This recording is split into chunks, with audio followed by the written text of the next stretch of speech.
नमस्कार दर्शक वृन्द, दिनभरका देश विदेशका प्रमुख खबरहरू समेटिएको नेपाल टाइम्सको टप 50 बुलेटिनमा स्वागत छ। म रश्मिता उदास। सुरु गरौँ आजका टप 50 खबरहरू। नयाँ वर्ष 2078 प्रारम्भ भएको पहिलो दिन आज बुधबार हर्षोल्लासका साथ एक आपसमा शुभकामना आदान प्रदान गरी मनाइयो। केहीले आफ्नो महत्वाकांक्षा पूरा नहुँदा देशमा प्रतिगमन भयो भनेर हल्ला फैलाएको प्रधानमन्त्री ओलीको आरोप। लुटपाट गरेर भए पनि सरकारमा पुग्ने चाहना पूरा नभएको दाबी। 2077 सालमा सरकारले उल्लेखित प्रगति हासिल गरेको प्रधानमन्त्री केपी शर्मा ओलीको भनाई। महामारीको असरका बावजुद ठूला दीर्घकालीन महत्वका काम भएको दाबी।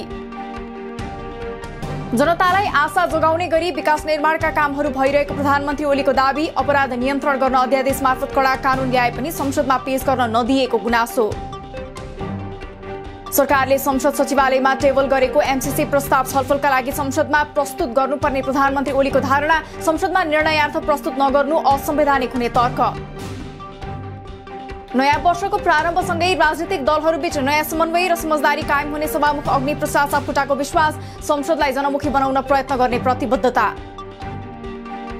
केही दिन यता नेपाल समूहका सांसदहरूसँग एक्लै संवाद गर्दै प्रधानमन्त्री ओली। आफूलाई साथ दिन प्रस्ताव, व्यक्तिगत रूपमा कुनै निर्णय नलिने अडानमा नेपाल समूह। वर्तमान सरकारले प्रदेश र स्थानीय तहको अधिकार खोज्ने प्रयास गरिरहेको नेपाली कांग्रेसका नेता प्रकाश मानसिंहको आरोप। संहिता जोगाउन सरकारमा कांग्रेसको नेतृत्व आवश्यक रहेको दाबी। राष्ट्रिय जनमोर्चाले गण्डकी प्रदेश सरकारलाई दिएको समर्थन फिर्ता लियो। गण्डकी प्रदेश सरकार अल्पमतमा। गण्डकी प्रदेशको मुख्यमन्त्री नेपाली कांग्रेसलाई दिन माओवादी केन्द्र सहमत। कांग्रेसबाट कृष्णचन्द्र पोखरेल मुख्यमन्त्री बन्ने सम्भावना। जस्तो सुकै चुनौतीको सामना गर्न तयार रहेको संचार मन्त्री पार्वत गुरुङको भनाई। राजनीति अनियलतातर्फ धकेलिएकाले मुलुक दिशाहीन हुने हो कि भन्ने चिन्ता रहेको धारणा। संस्कृति सभ्यताको रक्षा र सामाजिक रूपान्तरणको अभियानलाई गतिशील बनाउनु पर्नेमा प्रदेश 2 का मुख्यमन्त्री लालबाबु राउतको जोड। विकृतिजन्य गतिविधिको अन्त्य गर्नुपर्ने धारणा। राजनीतिक स्थायित्व र आर्थिक समृद्धि मुलुकको पहिलो आवश्यकता भएको र कर्णालीको विकास र आर्थिक समृद्धि हासिल गर्नु पनि मुख्य चासो रहेको कर्णाली प्रदेशका मुख्यमन्त्री महेन्द्र बहादुर शाहको भनाई। मुलुकमा वैकल्पिक शक्तिको आवश्यकता महसुस भएको राप्रपाका अध्यक्ष कमल थापाको भनाई। सत्ता स्वार्थ र भागबण्डाको लुच्छाचुडीका कारण मुलुक अस्थिरताको दलदलमा फसेको स्पष्टोक्ति। नेपालमा पछिल्लो 24 घण्टामा मात्र थपिए 603 कोरोना संक्रमित। आज 129 जना डिस्चार्ज हुँदा थप 3 जनाको मृत्यु। सक्रिय संक्रमित 4056 पुगे। विराटनगरमा 15 सहित प्रदेश 1 मा आज थप 20 जनामा कोरोना संक्रमण। प्रदेश 1 मा सक्रिय संक्रमित 179 जना पुगे। सुदूरपश्चिम प्रदेशमा थप 14 जनामा कोरोना संक्रमण पुष्टि। संक्रमित मध्ये 2 भेन्टिलेटर, 1 आईसीयू र 2 जना आइसोलेसनमा, अन्य होम आइसोलेसनमा। तेस्रो मुलुक जान भारतीयहरूले प्रयोग गर्न थाले नेपालको हवाई रूट। नो अब्जेक्सन सर्टिफिकेट लिन काठमाडौँको लैनचौर स्थित भारतीय दूतावासमा भारतीयको घुइँचो। भारतमा कोरोना संक्रमितको संख्या तीव्र गतिमा बढ्दै जाँदा खुला सीमा हुँदै नेपाल प्रवेश गर्नेको संख्या बढ्यो। पर्सामा 150 संक्रमित। वीरगञ्जमा समुदाय स्तरमा संक्रमण फैलिएको आशंका। भारतीय सीमा नाकाबाट विवरण र स्वास्थ्य जाँच नगरी नेपालीहरू निर्वाध रूपमा नेपाल भित्रिँदै। हाल उत्तरी र दक्षिणी तर्फका 35 नाका खुला, 32 नाकाबाट सहज आवत जावत। नयाँ वर्षको दिन भक्तपुरमा मनाइने प्रसिद्ध बिस्का जात्रा हेर्न विभिन्न जिल्लाबाट मानिसहरूको भिड। संक्रमणको त्रासका बीच जात्रा हेर्न हजारौंको घुइँचो। विभिन्न क्षेत्रमा रहेर राष्ट्रलाई योगदान पुर्याएकाहरूलाई राष्ट्रपति विद्यादेवी भण्डारीद्वारा मान पदवी सहित सम्मान। 452 जना विभूषित। सिरुवा पवानी पर्वको उपलक्ष्यमा झापा, मोरङ, सुनसरी, सिराहा र सप्तरीमा बिहिबार पनि सार्वजनिक बिदा। नयाँ वर्षको दिन आज देशभर सार्वजनिक बिदा। टिप्परको ठक्करबाट मोरङको सुन्दर हरैचामा पैदल यात्री 75 वर्षीय एक वृद्धाको मृत्यु। घटनाको विरोधमा स्थानीयद्वारा करिब 1 घण्टा सडक अवरुद्ध।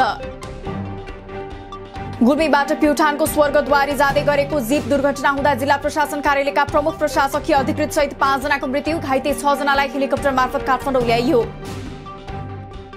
गुल्मीमा अटो दुर्घटना हुँदा एक महिलाको ज्यान गयो। 4 जना घाइते। सडकदेखि धेरै तल खसेको अटोमा गम्भीर घाइते 3 जनालाई पाल्पाको मिशन अस्पताल रिफर। 2 पैदल यात्रीलाई ठक्कर दिएर भागेको ट्रक र चालकलाई नियन्त्रणमा लिएर राखिएको नुवाकोटको देवघाट प्रहरी चौकीमा एक समूहद्वारा तोडफोड। 2 प्रहरी घाइते, 11 जना पक्राउ। काभ्रेको धुलीखेलमा कुकुरलाई बिजुलीको पोलमा बाँधेर कुटपिट गरी हत्या गरेको प्रकरणमा प्रहरीले थाल्यो अनुसन्धान। पशु अधिकार कर्मीद्वारा कुटपिट गरेको घरमा तोडफोड। दुवै पक्ष विरुद्ध मुद्दा चलाउने तयारी। कुकुर मारेको विरोधमा काठमाडौँको माइतीघरमा पशु अधिकार कर्मीद्वारा प्रदर्शन। खैरे कुकुरको हत्या भएको भन्दै हत्यारालाई कारबाहीको माग। जनावरलाई बर्बर यातना नदिन आग्रह। मेलम्ची खानेपानी आयोजनाको चुहावट आगामी पुस माघ महिनासम्म जारी रहने आँकडा पेश। 300 ठाउँमा खनेर फेरि सडक बनाउँदा मासिक 30 लाखसम्म खर्च हुने अनुमान।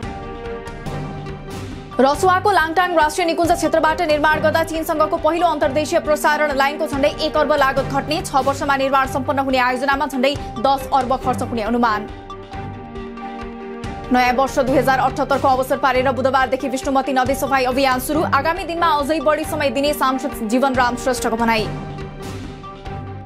7 प्रदेशका विभिन्न 50 ठाउँमा विद्युतीय सवारी साधनको चार्जिङ स्टेशनको आपूर्ति। जडान परीक्षण सञ्चालन र मर्मत सम्भार 1 वर्षभित्रमा सक्ने गरी ठेक्का सम्झौता। देशमा व्यवस्था परिवर्तन भए अनुसार राजनीतिक नेतृत्वको चिन्तन। कार्यशैली र संस्कार परिवर्तन हुन नसकेको ऊर्जा मन्त्री टोपबहादुर रायमाझीको टिप्पणी। सामन्तवाद र वैदेशिक उपनिवेशलाई विस्थापन नगरिकन समाजवादी क्रान्ति सम्भव नभएको माओवादी नेता देव गुरुङको भनाई। संसद विघटनदेखि दल विभाजन बाह्य शक्ति केन्द्रहरूबाट प्रेरित।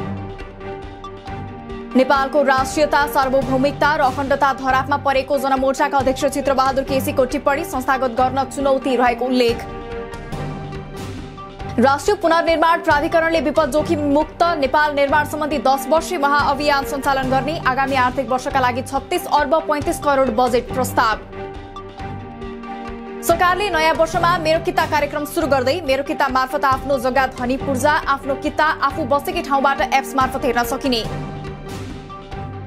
आगामी शनिबारदेखि काठमाडौँमा हुने ट्राई नेशन क्रिकेट सिरिजका लागि ज्ञानेन्द्र मल्लको कप्तानीमा 15 सदस्यीय नेपाली राष्ट्रिय टोलीको घोषणा। साहब आलम पनि समेटिए।